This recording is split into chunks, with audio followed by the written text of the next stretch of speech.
When you tell someone that a medicine for dogs cured your cancer, you better be ready for some skeptics. But Joe Tippens says it did save his life and others. And now even cancer researchers are open to the possibility it might be true.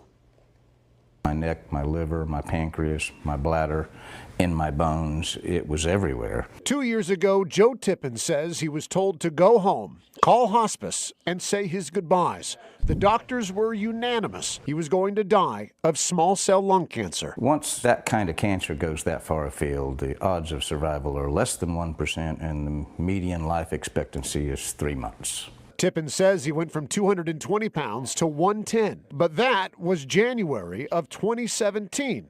Today, Tippens is very much alive, and what he credits for his survival has doctors scratching their heads and the rest of us raising eyebrows. About half the people think I'm just crazy, and half the people want to know more and dig deeper. Tippens says he got a tip, not from a pharmacist, but a veterinarian. And in his desperation, he turned from people medicine to dog medicine, specifically fenbendazole, or what you give a dog when it has worms.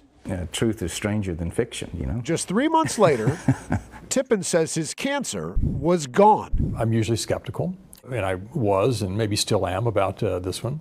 But there's an interesting background to this. Cancer researchers like Stephen Prescott are skeptical, but they also are not dismissing this anti-parasitic's potential. He says Tippens is not the first person to potentially benefit, and maybe not the last. Scientists at many credible places have done work on this for years. But was it the dog dewormer, or was it something else? Tippens took the dog medicine with daily vitamin E supplements and CBD oil. He was also taking an experimental cancer-fighting drug. But Tippens says out of the 1,100 patients on that clinical trial, he was the only one cleared of cancer. Tippens says he was saved by the dog dewormer, and he plans to take it for the rest of his life. Well, my insurance company spent $1.2 million on me with traditional means before I switched to a $5 a week medicine that actually saved me.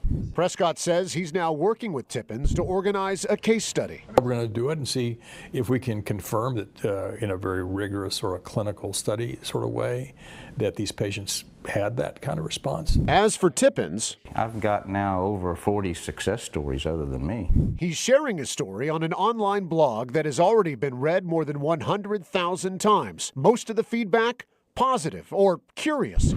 Some, though, accuse Tippens of giving cancer patients false hope. How do I answer that? I mean, if I've saved one other person other than me, it's worth it to me. All we know for sure is that Joe Tippens is alive. In time, perhaps we'll also know if this medicine made for man's best friend might also be man's newest cancer cure. Fascinating. You know, when you're in the fight for your life, you don't care what it is. If it works for you, it works. Yeah, absolutely. And he says, listen, I'm not a doctor. I'm not an expert. I cannot tell people to take this. I can't. He said, but it worked for me. And if somebody else wants to do the same thing, then they can do it too. Interesting thing, though, is that, you know, he mentioned $5 for that. He says it's actually doubled in price because when you type in fenbendazole in Google, one of the first or second things that pops up is cancer cure.